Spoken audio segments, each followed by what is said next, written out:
Pwede kaya? Pag-uusap lang, pag-uusap.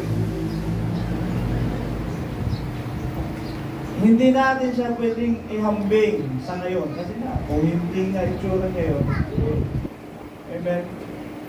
Ayun lang ang kaibahan ng mga ginawa nilang revolto sa ngayon. Amen? Sabi nila, yun daw yung mukha ni Jesus Christ. Pero, ilang taon nang lumipas, makikita mo ba na yun talaga ang mukha ng ating Panginoong Kristo? Amen? Hindi. So, ibang mukha, ibang tao yung sinasamba mo kung sakali. Diba? Pero kung eksakto, yun ang pinagawa mo, malulugod ang Diyos. Sa akin pa lang to. Sa ngayon, yun ang naramdaman ko, parang pwede naman. Amen. Hindi lang siya naging pwede sa ngayon dahil hindi mo alam ang buong detalye ng mukha, ang figura ng kanyang katawan, tapos yun ang sasabihin mo. Sabi ng Diyos, hindi ko kamukha yan. Hindi ako yan. Sabihin niyang gano'n, hindi pa nga talaga. Amen. Yun ay ginawa dahil sa kabihasnan, bukid, sa pila, kung sa dito. Nag-research din sila siguro, kaya lang kapos. Hindi talaga yun ang ating Panginoon Kristo. Iba ang mukha. Ito rin natin, 30. Ang mga panahon ng kahangalan ay pinalipas na nga ng Diyos at pag ngayon pinag-uutos niya sa mga tao na mga nagsisi silang lahat sa lahat ng dako. Pagduan, sapagkat siya ay nagtakda ng isang araw na kanyang ipinaghuhukom sa sanglibutan ayon sa katuwiran. Amen?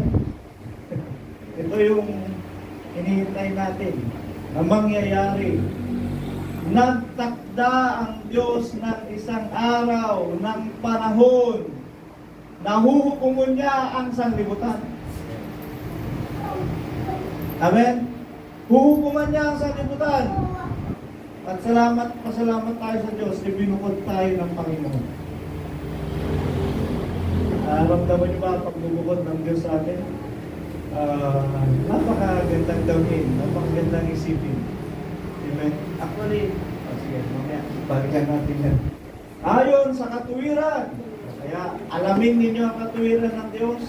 Alamin natin ang mga dapat nating ugaliin, pamumuhay, pagdating sa Panginoon, sa spiritual. Amen? Sapagkat siya rin naman na nagpapala sa atin at nagkakaloob sa atin ng mga spiritual na bagay. Amen? Siya ang nagkakaloob sa atin ng mga spiritual na bagay. Doon natin maiuugnay. Amen? Lately lang, naunawaan ko kung bakit may spirit at mayroong soul. Iba yung spirit, iba yung soul. Amen? At yung spirit, siya yung nakakakilala ng mga bagay patungkol sa Espiritu. Amen? Patungkol sa regalo ng Diyos, patungkol sa mga bagay sa sangkalangitan. Yun ang Spirit.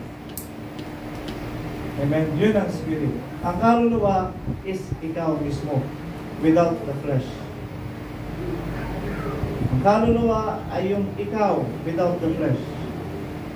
Dahil ang kaluluwa, ang laman ay siyang sisidlan ng ating kaluluwa. At ang Espiritu na nasa sa atin ay siyang nakakaunawa ng lahat ng mga bagay sa sangkalangitan at mga bagay na galing sa Diyos. Amen? Yun ang Spirit. Kaya sabi nung nabasa natin ng mga nakaraan sa Romans na ang Espiritu ng Diyos at ang ating Espiritu ang nagpapatotoo na tayo ay mga anak ng Diyos.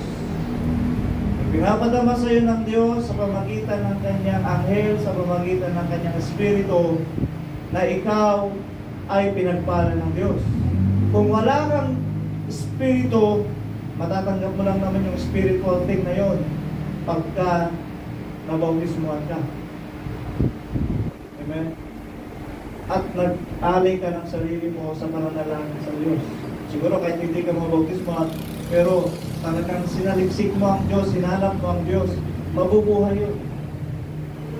Amen? Sa pananampalataya. Ang Espiritu ng Diyos at ang Espiritu natin ang nagpapatotoo na tayo ay mga anak ng Diyos. Mararamdaman mo na ikaw ay pinagpala ng Diyos, ikaw ay anak ng Diyos, tinanggap mo ang biyaya ng Diyos dahil sa Espiritu nasa sa'yo. That's the Spirit. Okay? Sa katuwiran, sa pamagitan ng lalaking kanyang itinalaga, ang ating Panginoon Kristo, na ito'y pinatunayan niya sa lahat ng mga tao nang siya'y buhayin niyang maguli sa mga patay. Amen. Ito, sa paghuhukom na gagawin niya sa sanglibutan. Amen. Ayon sa katuwiran, sa pamagitan ng lalaking kanyang tinalaga, na ito'y pinatunayan niya sa lahat ng mga tao nang siya'y buhayin niyang maguli sa mga patay.